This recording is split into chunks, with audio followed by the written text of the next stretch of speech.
Ek dink as ons les 1 doen, en ons is eerlik oor ons ervaring daarvan, dan is ons reaksie iets soos, ag kom nou, regtig, ek verstaan dat 'n klip of 'n rots dalk geen betekenis het nie. Maar jy wil vir my sê, my dogter, my boekrak met al my kosbare boeke, daardie foto van my pa, regtig nou? En les 2 is eintlik 'n antwoord daarop. Les 2 erken daardie natuurlike reaksie. Want as jy vir iemand sê niks beteken iets nie, dan gaan die eerste impuls wees, wel, dit het tog betekenis. En les 2 sê op 'n baie sagte, insigwekkende manier, ja, jy is reg, maar daardie betekenis kom van jou af. Tot die mate wat die foto betekenis het, jy is die een wat daardie betekenis gee. Tot die mate wat jy voel daardie vaas met blomme het betekenis, jy is die een wat dit toeken.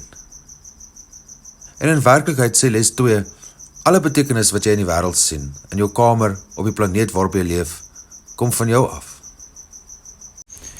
So dit bou baie natuurlik voort op les 1, maar met 'n sagte glimlag, amper humoristies, soos om te sê, ja, ek hoor jou, dinge het betekenis vir jou, maar jy is die een wat dit gee.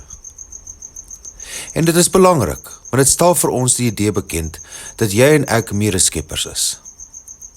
Nou, die les self sê dit nog nie direk nie, maar dit begin reeds op hierdie vroeë punt, om ons te wys op die krag van ons geestesdenke, en op die feit dat ons die vermoë het om betekenis te skep en toe te ken. Maar wanneer ons daardie vermoë gebruik deur die lens van die ego, skep ons 'n wêreld wat in werklikheid betekenisloos is.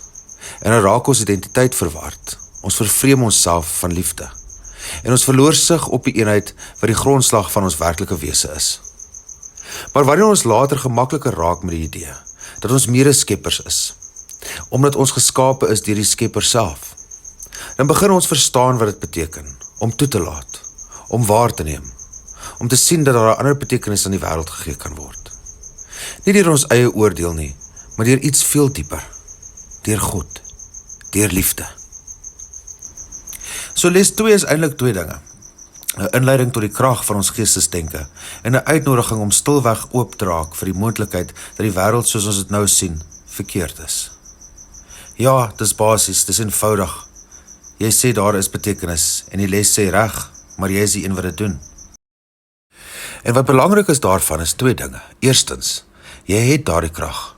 Tweedens, op hierdie stadium misbruik jy dit, omdat jy verwar is oor wat jy werklik is. So wees teenwoordig vir les 3. Wees teenwoordig vir die res van die kursus. Oefen die lesse. Laat die Heilige Gees jou lei. Baie dankie dat jy hier is. Vergewe, sien anders, leef in lig.